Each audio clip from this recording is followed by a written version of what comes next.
Welcome back to Let's Talk About It, a social work podcast. I'm your host, Edward Parati-Sousas, and today we're moving into one of the most important conversations of this entire series, because it's about the truth that intersectionality isn't optional. Let's take a step back for a moment and remember the ground we've already covered together.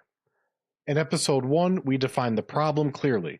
Black veterans face worse outcomes across the board inside the VA systems, whether it's access to healthcare, quality of treatment, or the disability claims process.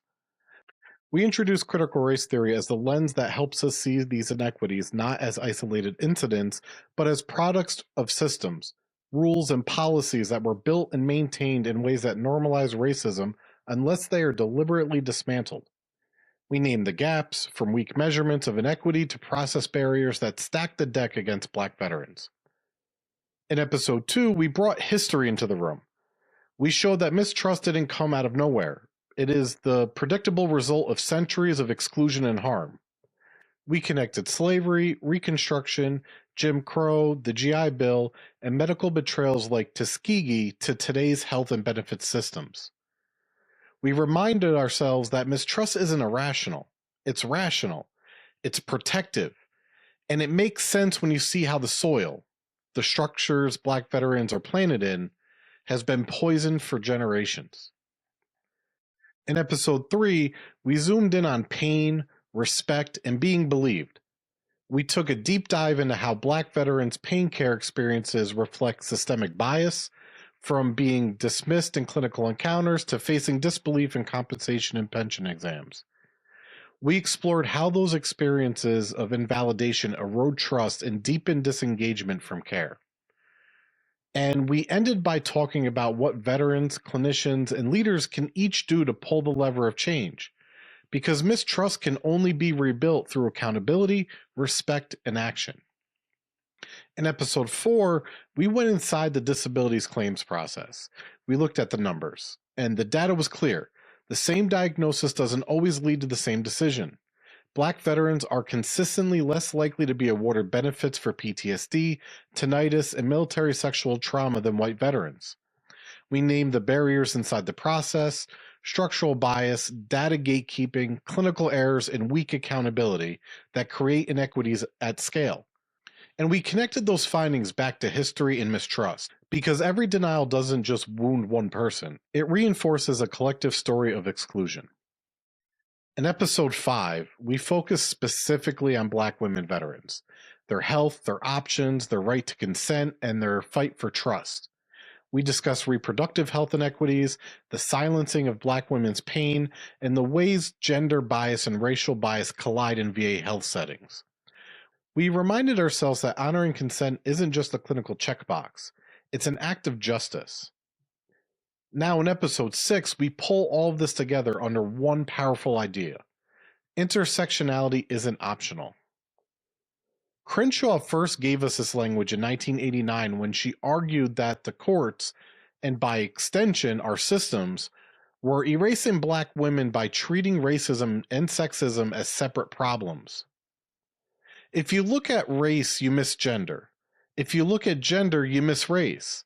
And if you only look at one identity at a time, you will always miss the full picture. And this is where the VA must pay attention.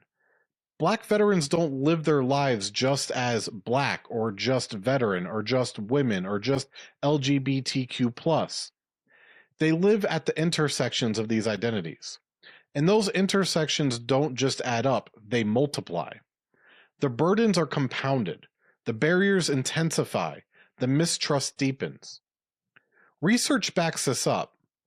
Bowleg in 2017 has argued that intersectionality is essential to understanding health disparities because multiple systems of oppression converge on the same body, the same life, the same healthcare interaction.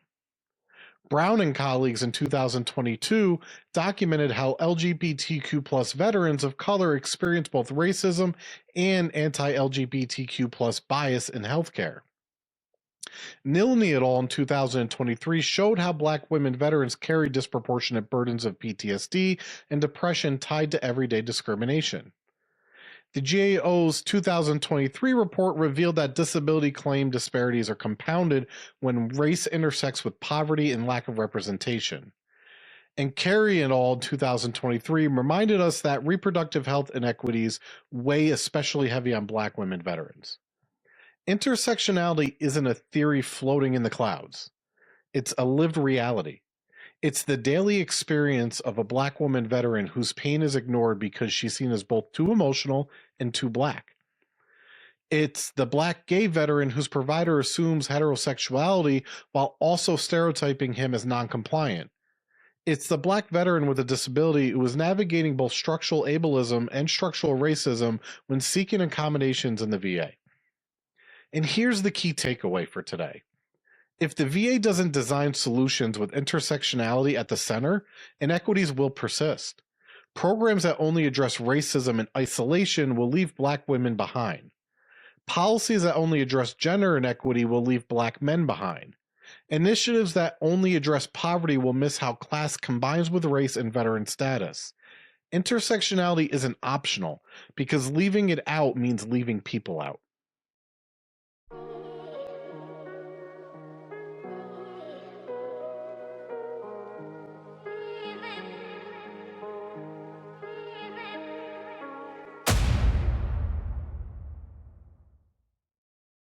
When we say intersectionality isn't optional, the clearest evidence comes from the lives of Black women veterans.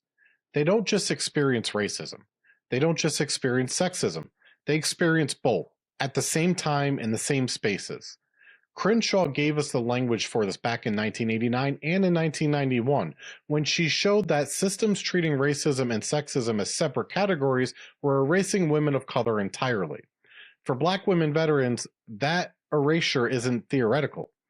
It's lived reality every time they walk into a VA clinic or file a claim.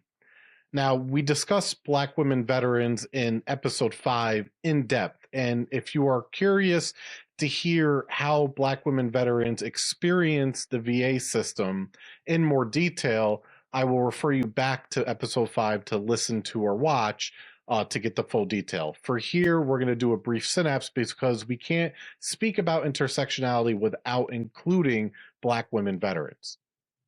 Let's connect this back to earlier episodes. In episode 2, we talked about how mistrust of the VA is rooted in history, centuries of exclusion, from slavery through Jim Crow to the GI Bill. In episode 3, we heard how Black veterans struggle to have their pain believed. And in episode 5, we spotlighted Black women's health, showing how Black women veterans often encounter reproductive health inequities, dismissals of symptoms, and limited treatment options. Segment 1 today builds directly on that. Black women veterans live at the crossroads of racism and sexism, and those intersections magnify harm. Take Nilney's 2023 study, for example. She and her colleagues found that everyday discrimination explained much of the gaps in PTSD and depression between Black women veterans and white women veterans. That means these disparities weren't just about combat trauma. They were about daily encounters, subtle dismissals, stereotypes, and systemic bias. That wears down mental health over time. When you're a Black woman veteran, you don't get to set racism down at the clinic door, and you don't get to set sexism down when you put on the uniform. Both are present, both wound. Other researchers back this up. Carey et al. In 2023 showed that Black women veterans face delays in diagnosis and limited treatment options for conditions like uterine fibrosis, a condition that disproportionately impacts Black women. Those delays are not neutral. They are the product of racialized and gendered assumptions about whose pain matters, whose bodies deserve timely care, and who is expected to simply endure. This connects what we saw in episode 3 when we examined pain management. We know Black patients are consistently undertreated for pain because of false beliefs about biological differences and stereotypes about drug seeking, which was highlighted by Hoffman et al. In 2016. Now add gender. For Black women veterans, the stereotype of strong Black woman often means their pain is dismissed even more quickly because providers assume resilience instead of recognizing suffering. That's intersectionality in an exam room.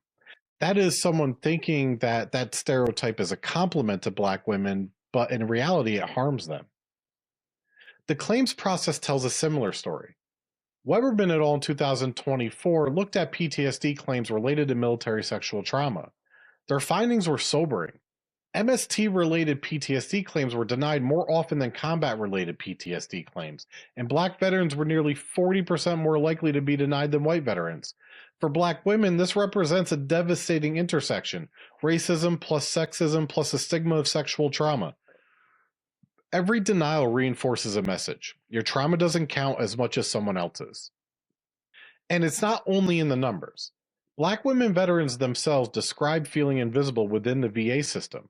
Research summarized by Huseman et al. In 2020 showed that perceptions of discrimination and disrespect from providers directly reduced engagement with care. For women, those perceptions often included gender stereotypes layered on top of racial ones.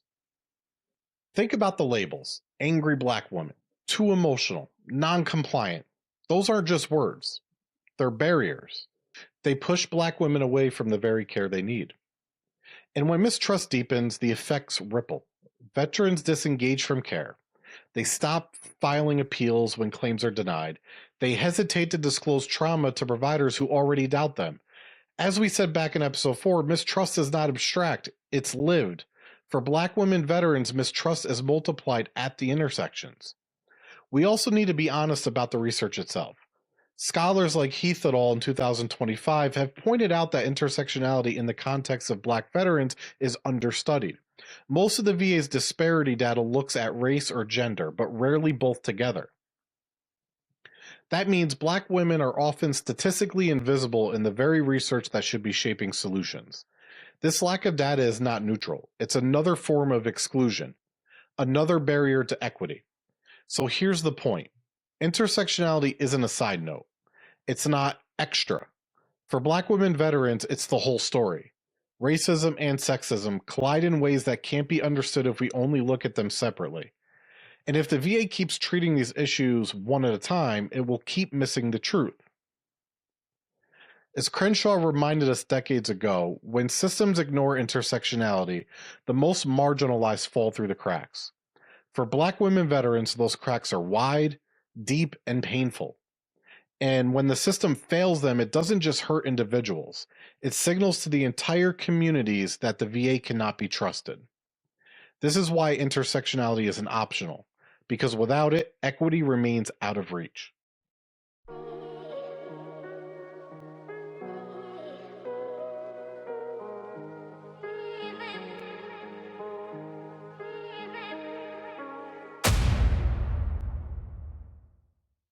When we think about intersectionality, we can't stop at race and gender. For many Black veterans, identity is even more layered.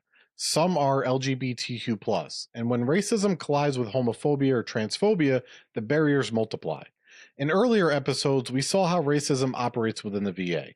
We saw it in healthcare disparities, pain management inequities, and disability claims denials. We also saw how sexism operates, particularly in the experiences of Black women veterans. But what happens when you add sexual orientation or gender identity into the mix? For Black LGBTQ+ veterans, every VA interaction can carry a weight of multiple stereotypes, multiple biases, and multiple reasons for mistrust. Let's ground this in research.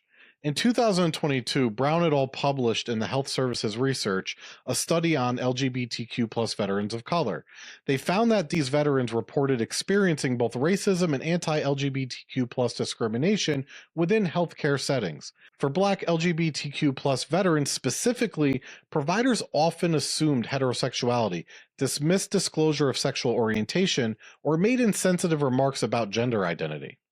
That's two layers of bias happening at once: being stereotyped as Black and being stereotyped for being LGBTQ+.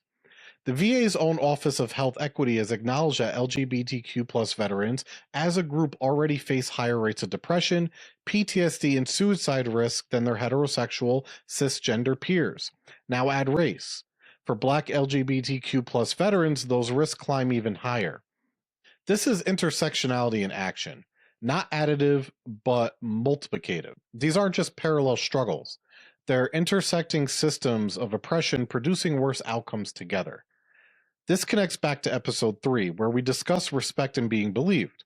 Remember how Black veterans' report of pain are often doubted or minimized? For LGBTQ plus Black veterans, disclosure of identity itself can be doubted, dismissed, or even ridiculed. Imagine the compounded mistrust this generates. If a provider doesn't believe your pain and also doesn't respect your identity, why would you keep coming back for care? The numbers bear this out. Alason et al. In 2020 documented how Black veterans, especially those with marginalized identities, disengaged from mental health services after feeling stereotyped or dismissed. For LGBTQ plus Black veterans, stereotypes are both racialized and sexualized. It's not just the angry Black man or angry Black woman stereotype. It's also the presumption that LGBTQ plus identities are a phase, or the notion that a veteran's trauma isn't real if it doesn't fit heteronormative assumptions. Intersectionality isn't abstract here. It shows up in misdiagnosis, delayed treatment, and disengagement from care. It shows up in the higher suicide rates among Black LGBTQ plus veterans compared to both their white LGBTQ plus peers and their Black heterosexual peers. It shows up in every story of veterans who felt unseen or disrespected because of both race and sexual orientation. And it also shows up in the claims process. As we discussed in episode 4, disability claims already disadvantage Black veterans. Weberman's 2024 study showed Black veterans were disproportionately denied PTSD claims related to military sexual trauma. For Black LGBTQ plus veterans, stigma around sexuality and gender identity adds another layer of skepticism in the claims adjudication process. The VA has only recently begun collecting sexual orientation and gender identity data consistently, as of 2022, which means for decades these veterans' experiences weren't even tracked. Invisibility in data leads to invisibility in solutions. This is also where episode 2's historical frame matters. LGBTQ plus Black veterans carry not just the memory of racial betrayal, Tuskegee, GI Bill exclusions, redlining, but also the memory of institutionalized homophobia and transphobia within the military itself. Until 2011, Don't Ask, Don't Tell forced service members to hide their identities under threat of discharge. For transgender veterans, the ban on open service wasn't lifted until 2021. Those legacies don't disappear when someone walks into a VA facility. They shape expectations, fuel mistrust, and influence every interaction.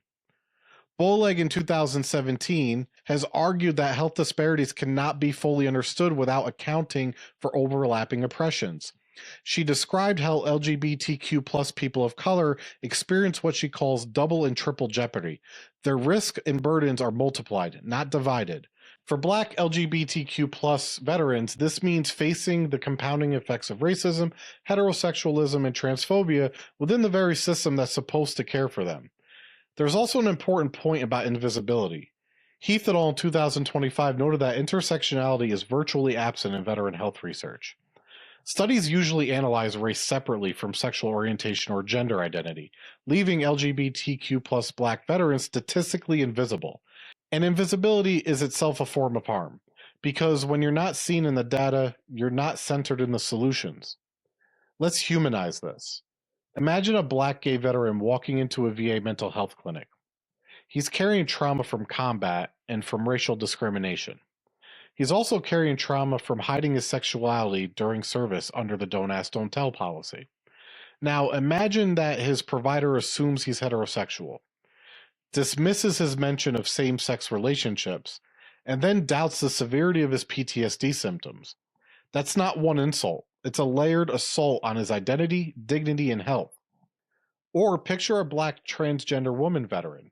She enters a VA women's health clinic, already bracing herself for questions about her identity. She faces stares in the waiting room, misgendering at the front desk, and skepticism from the provider about her medical needs. She's already navigating racism and sexism, but add transphobia on top, and the barriers become walls. So why does this matter for the VA? Because if programs only address racism without addressing homophobia and transphobia, Black LGBTQ plus veterans will remain underserved. If policies only address LGBTQ plus inclusions without centering race, white LGBTQ plus veterans will benefit more than Black LGBTQ plus veterans. Without intersectionality, inequity persists. And here's the key tie-in to earlier episodes. Just as we saw in episode 5 with Black women veterans, intersectionality shows us that one size fits all equity work is never enough. A policy that helps all veterans often helps white men most because systems were built around their needs. A program that helps all women often centers white women's experiences. A policy for all LGBTQ plus veterans often centers white LGBTQ plus voices. Unless race, gender, and sexuality are considered together, Black LGBTQ plus veterans will keep falling through the cracks.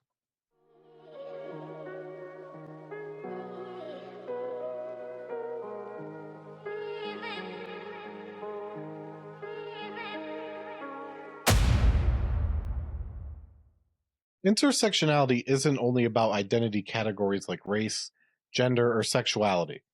It's also about how structures like poverty, disability, and systemic ableism collide with racism to compound inequity.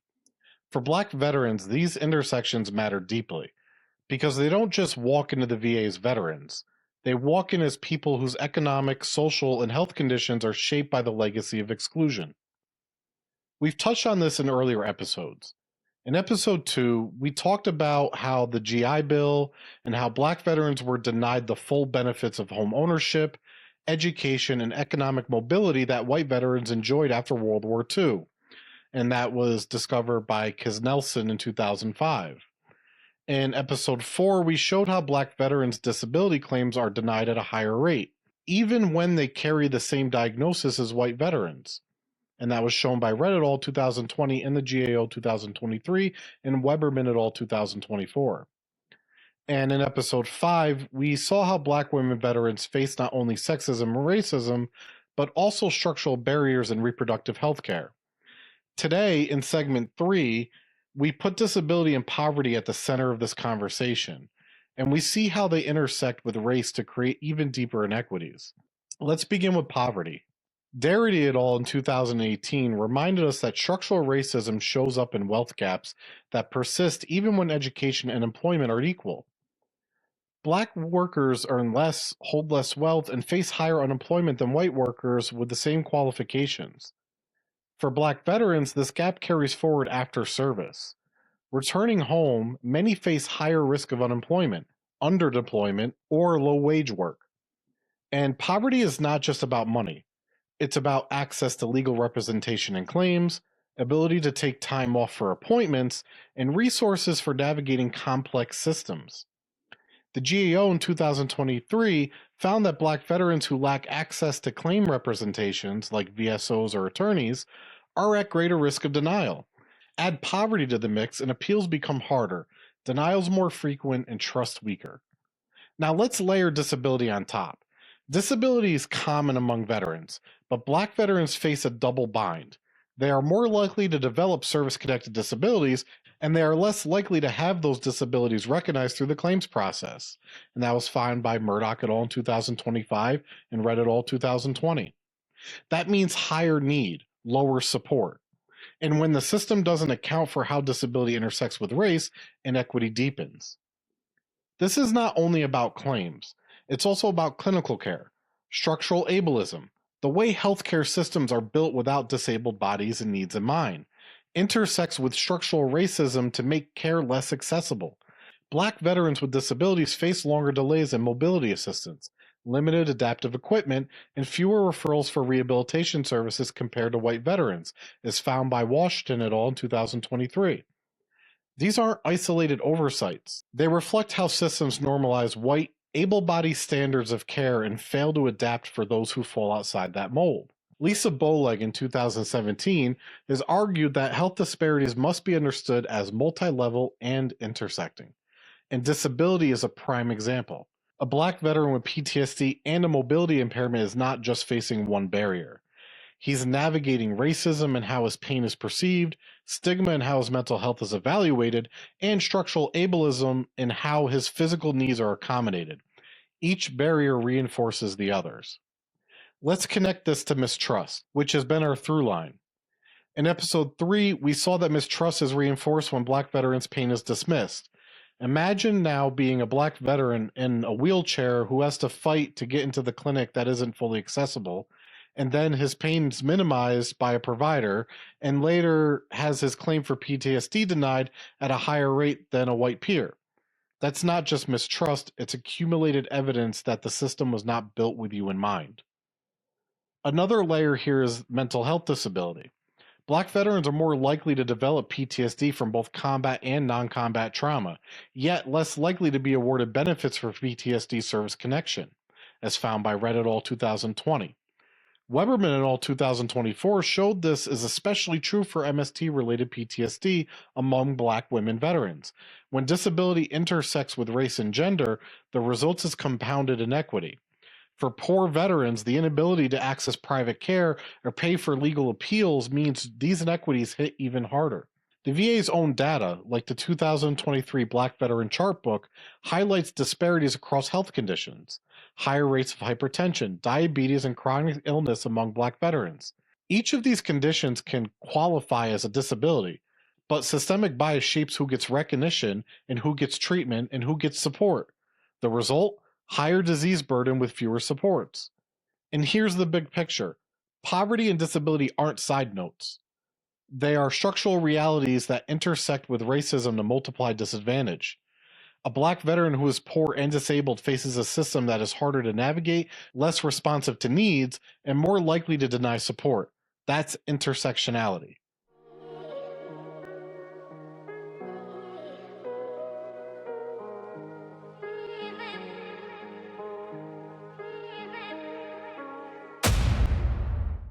And we talk about trauma, it's easy to picture a single event: the explosion of an IED, a violent assault, a sudden accident. These events leave visible scars. But what about the traumas that build slowly? The ones that repeat day after day, year after year, in the very systems that are supposed to offer care. For many Black veterans, trauma is not just an event, it is structural, it is cumulative. And when racism, sexism, poverty, and disability intersect, the weight of that trauma doesn't simply add up, it multiplies. Trauma science tells us this clearly. Bessel van der Kolk in 2014 in The Body Keeps the Score explains that trauma is stored not just in memory, but in the nervous system and the body itself. The stress hormone cortisol, when elevated repeatedly, reshapes immune and cardiovascular function.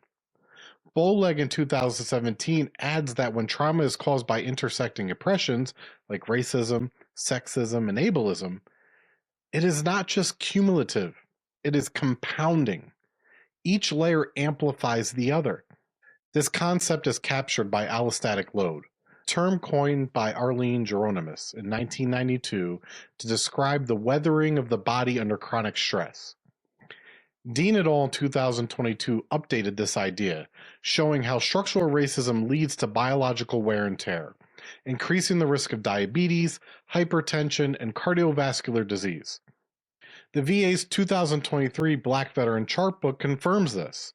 Black veterans experience higher rates of these chronic illnesses more than their white peers. That disease burden is not just about lifestyle, it is the body keeping the score of structural trauma. Now let's bring this to the VA itself. Research by Huseman et al. In 2020 showed that Black veterans who perceived discrimination in care reported lower satisfaction and worse engagement. Washington et al. In 2023 found similar results. Perceived discrimination among Black veterans was strongly tied to poorer health outcomes and disengagement from services. This isn't just about feelings being hurt, it's about trauma being reinforced. Every act of disbelief, every dismissive encounter, every denied claim is another traumatic imprint. Take disability claims. Red et al. In 2020 found that Black veterans were less likely to be granted PTSD service connection than white veterans. Weberman et al. 2024 showed that MST-related PTSD claims were denied at higher rates, and that Black veterans were nearly 40% more likely to be denied than white veterans. Each denial is not just a bureaucratic decision, it's an invalidation of suffering. For a veteran already carrying PTSD, that denial reopens wounds. When we layer in poverty and disability, the effects multiply. Veterans with fewer resources have less ability to appeal. Veterans with mobility impairments struggle to even access VA facilities that may not be fully accommodating. For these veterans, structural barriers become structural traumas. This trauma doesn't start at the VA door. It is layered on top of history. In episode 2, we trace how the GI Bill, while promising opportunity, delivered exclusions to Black veterans through discriminatory implementation. We remember Tuskegee, where Black men were denied treatment for syphilis for 40 years. We discussed redlining, where Black communities were literally outlined in red lines and identified as not feasible places to invest, leading to poorer communities with less resources. These historical traumas live in collective memory. They are passed down through families and communities. When a Black veteran today has a claim denied or a symptom dismissed, it doesn't feel like an isolated event. It feels like one more chapter in a long story of betrayal. This is what structural trauma means. It is trauma embedded in history, reactivated in the present, and carried in the body. Let's slow down and humanize this. Picture a Black woman veteran who survived military sexual trauma. She files for PTSD benefits. Her claim is denied, despite documentation. She goes to the VA for therapy, but the provider questions the validity of her trauma, perhaps suggesting it was in the past and she should move on. She returns home, feeling unseen. Add poverty. She cannot afford a private therapist or legal counsel to appeal. Add disability. Her chronic pain flares up as stress increases. Each intersection piles on. Her trauma is not just about the original MST. It's about being disbelieved, dismissed, and denied again and again and again and again. Now picture a Black disabled veteran living in a rural area. He relies on a wheelchair, but the VA clinic he attends has poor accessibility. He waits months for an appointment to adjust his prosthetic, during which time he develops a hip injury from overuse. When he reports pain, his providers minimize it. He files a claim for secondary disability but is denied. His mistrust deepens. His hypertension worsens. Each layer, racism, ableism, poverty, and distance, creates trauma that is lived daily. These are not extreme hypotheticals. They are grounded in data and in testimony of veterans across studies. This leads us back to mistrust, which has been the through line since episode 1. We said from the beginning that mistrust is not irrational, it is protective, it is evidence-based. For Black veterans, mistrust is often the only logical response to a system that has consistently failed to see them fully. Each form of trauma reinforces the others, creating a cycle where mistrust becomes not just common but inevitable. And mistrust has real consequences. Huseman et al. In 2020 showed that perceived discrimination led to disengagement from care. Washington et al. In 2023 confirmed that mistrust correlates with poorer outcomes. In other words, mistrust isn't just a feeling, it's a determinant of health. When mistrust keeps Black veterans from seeking care, their condition worsens, their claims weaken, and the system then blames them for noncompliance. That is structural trauma at work. When a Black veteran walks into the VA today, they carry not only their own pain, but the accumulated trauma of generational denied justice. This is why mistrust is not erased by one good interaction. Even when a provider is kind or a claim is approved, the weight of history doesn't disappear. Structural trauma requires structural solutions. We also have to name that policy itself can be traumatic. Policies that are race neutral often ignore how racism and poverty shape access.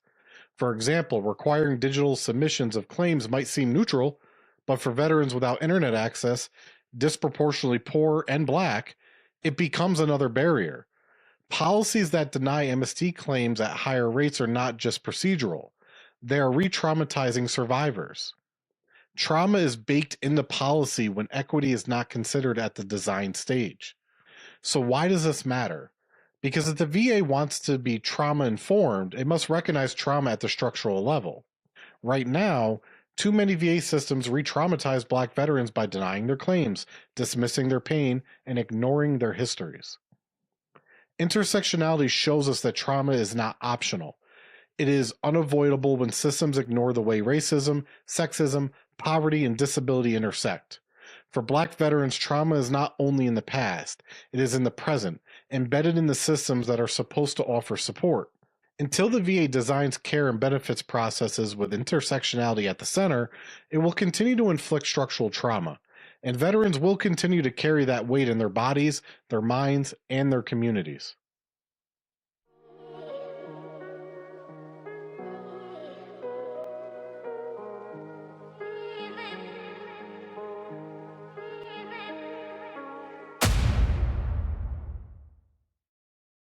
By this point in the series, we've traveled a long road together.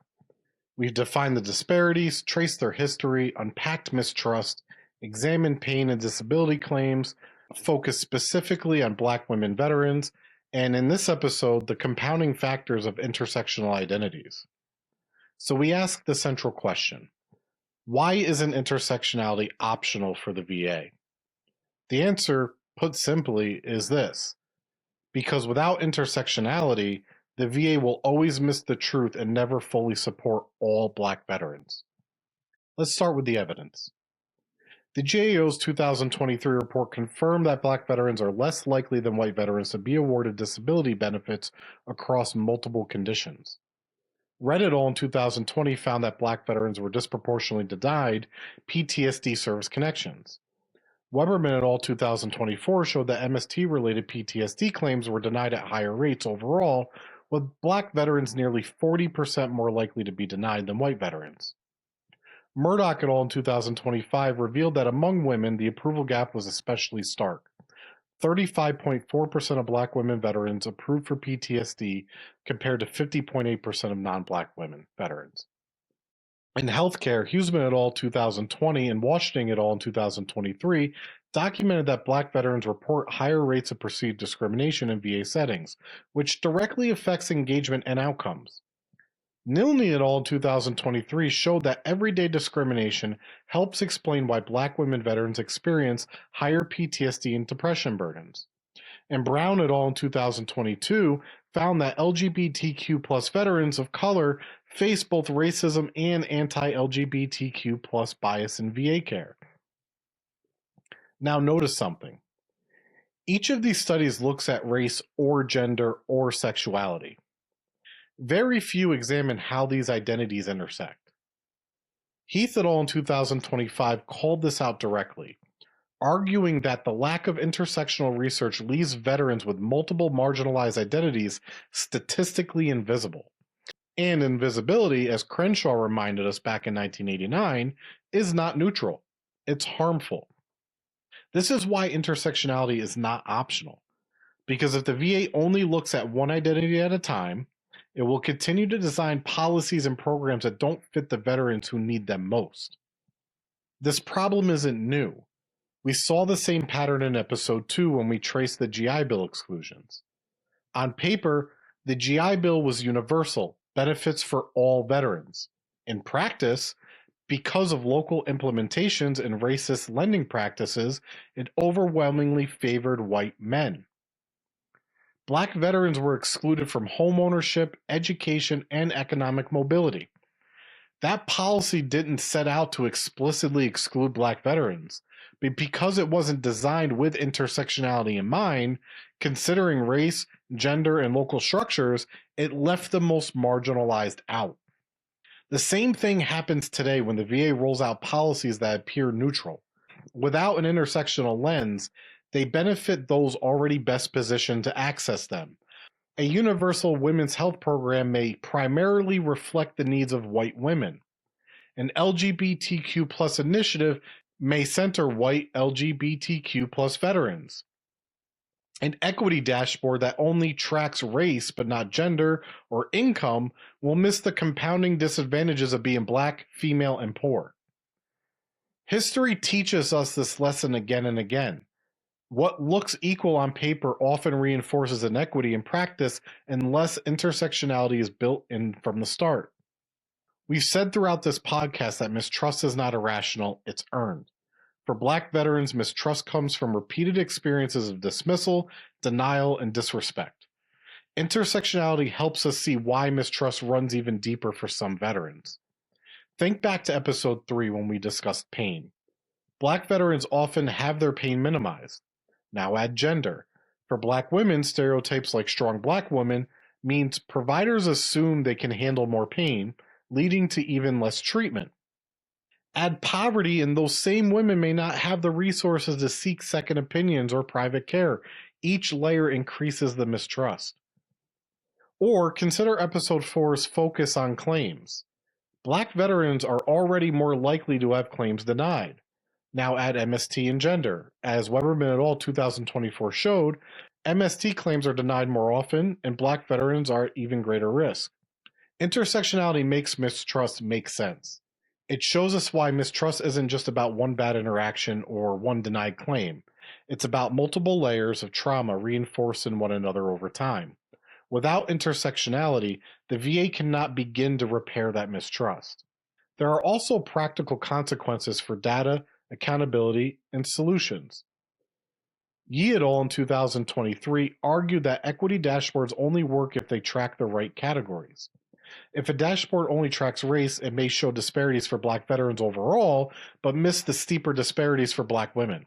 If it only tracks gender, it may show disparities for women overall, but miss that Black women face even larger gaps than white women. If it ignores sexuality, it will miss the unique burdens of Black LGBTQ plus veterans. Without intersectionality, the dashboard produces partial truths, and partial truths perpetuate inequity. The same is true for training. Cultural competency training that only covers race in the abstract or gender in isolation risks reinforcing stereotypes rather than dismantling them.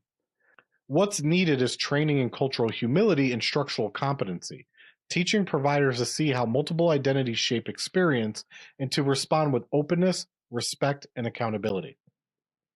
And the same is true for policy. A race-neutral claims process may appear fair, but if reviewers carry unconscious bias, the results will disadvantage Black veterans. A women's health initiative may improve access overall, but if it doesn't address the specific reproductive health needs of Black women, disparities will persist. Intersectionality is the difference between policy that works in theory and a policy that works in practice. Let's talk about what this means at different levels. At the veteran level, it means affirming that mistrust is rational and giving veterans tools to advocate for themselves in intersectional ways. For example, Black women veterans need to know their reproductive health needs are valid and deserve recognition, even when dismissed. Black LGBTQ plus veterans need safe spaces to disclose identity without fear of bias. At the clinical level, it means practicing cultural humility, listening deeply, asking questions, and resisting the urge to stereotype. It means learning how race, gender, sexuality, poverty, and disability intersect in each veteran's life. And it means validating mistrust instead of dismissing it. When a veteran says, "I don't feel safe here," the response must not be defensiveness but curiosity. Tell me more. What happened that made you feel that way? At the leadership level, it means embedding intersectionality into every data system, every policy, and every measure of accountability. Equity dashboards must include cross-cutting data. Claims processes must be reviewed for bias at the intersections. Community panels, like the Black Veteran Expert Panel we built for this podcast, must guide decision-making so policies reflect lived reality, not assumptions. Let's ground this in some scenarios. Imagine the VA rolls out a program to support all veterans with PTSD and improves access to group therapy. But the groups are male-dominated, and women veterans, especially Black women, feel unsafe sharing their trauma. Without intersectionality, the program benefits white male veterans most while leaving Black women veterans behind. Now imagine the VA creates an LGBTQ plus initiative to improve inclusion. It increases visibility for Pride Month and adds training on sexual orientation. But it doesn't address racism within the LGBTQ plus community or bias among providers. White LGBTQ plus veterans benefit, but Black LGBTQ plus veterans still face both racism and homophobia. Without intersectionality, equity remains partial. Or imagine the VA updates its claim review process to reduce racial disparities. It succeeds in narrowing the gap between black and white veterans overall. But because it doesn't examine gender, it misses that black women are still disproportionately denied. This takes us back to where it all started in episode 1. From the beginning, we said this podcast would use critical race theory to reveal how racism is embedded in systems and would center black authoritative knowledge to guide solutions. Intersectionality deepens that work. It reminds us that inequity is never just about one identity at a time. It's about the collision of systems. And it reminds us that unless we design with those collisions in mind, we will miss the truth. Intersectionality is not optional because it is the only way to see clearly. So why is intersectionality not optional for the VA? Because without it, equity efforts risk reproducing inequity. Without it, mistrust cannot be repaired. Without it, data is partial, training is shallow, and policies don't fit the people they are meant to serve. Crenshaw told us decades ago that when systems ignore intersectionality, the most marginalized fall through the cracks. For the VA, that means black women veterans, black LGBTQ+ veterans, and poor disabled black veterans are the ones that are most likely to be left behind. And leaving them behind means failing the mission of serving all who serve. Intersectionality is not a luxury. It is a necessity. It is the lens that reveals the full truth, the compass that guides effective solutions, and the bridge that can rebuild trust. Without it, the VA cannot achieve equity. With it, there is at least a path forward.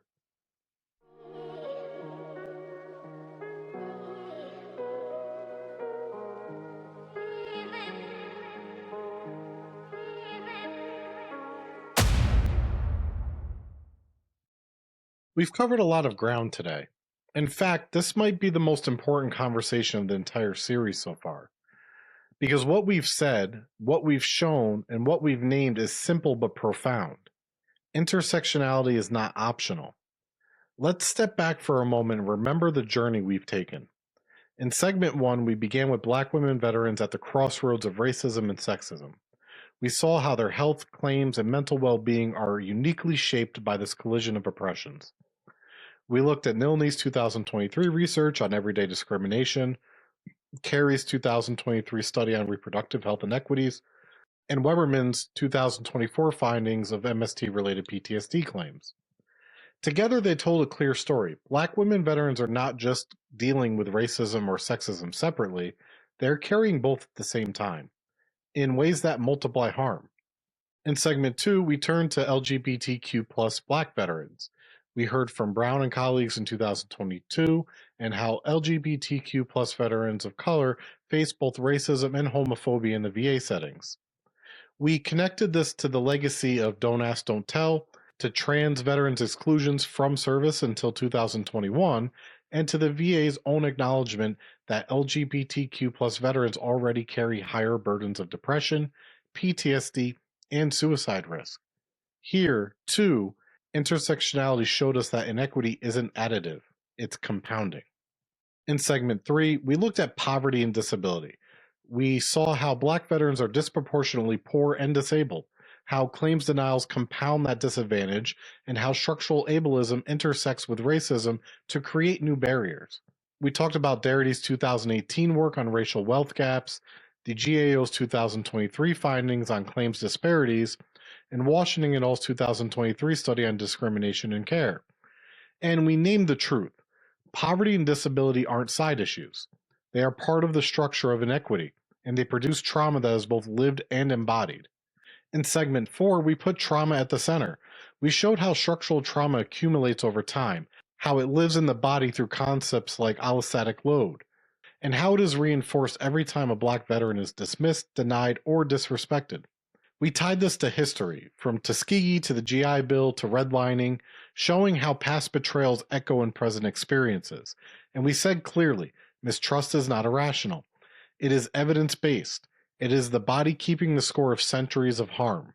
And finally, in segment 5, we tied it all together. We asked why intersectionality isn't optional for the VA, and we gave the answer. Because without it, the VA will always miss the truth. Without intersectionality, policies meant for all veterans will help white men most. Without intersectionality, women's health programs will center white women and leave black women behind. Without intersectionality, LGBTQ plus initiatives will elevate white voices while leaving black LGBTQ plus veterans invisible. We said that intersectionality is the only way to see clearly, and the only way to rebuild trust, and the only way to design policies that fit the people they are meant to serve. So, what do we take from this? We take the lesson that intersectionality is not a theory to debate in classrooms. It is a reality to honor in practice. It is the lived truth of Black veterans who experience inequity in ways that are layered, multiplied, and compounded. We take the lesson that mistrust is not just about one encounter, one claim, or one clinical visit. It's about the accumulation of structural traumas across race, gender, sexuality, poverty, and disability. And until those layers are addressed, mistrust will persist. We take the lesson that equity work cannot be one size fits all, because one size never fits all. One size always fits those who were centered when the system was built. And history tells us who those people were. If the VA wants to serve all veterans equitably, it must build with intersectionality at the foundation. And we take the lesson that social work, as a profession, has a role to play here. We are trained to see people in context, to recognize how systems shape lives, and to advocate for structural change. Intersectionality is not foreign to social work. It is embedded in our commitment to person and environment, to equity, and to justice. But we, too, must do better at naming and practicing it. As we close today, I want to point forward to where we're heading. In episode 7, we take a deeper look at representation gaps, DEI rollbacks, and the climate within the VA. So as you step away from this episode, I want you to carry this with you. Intersectionality isn't optional because lives are lived at the intersections. If we ignore that, we fail the people we claim to serve. If we honor it, we at least have a chance to build a VA and a society that finally sees veterans in their full humanity. Thank you for joining me for this critical conversation. Make sure that you like and share this series with a battle buddy, a fellow clinician, or a leader who needs to hear this so we can collectively amplify the voices of all Black veterans. I'll see you in episode 7.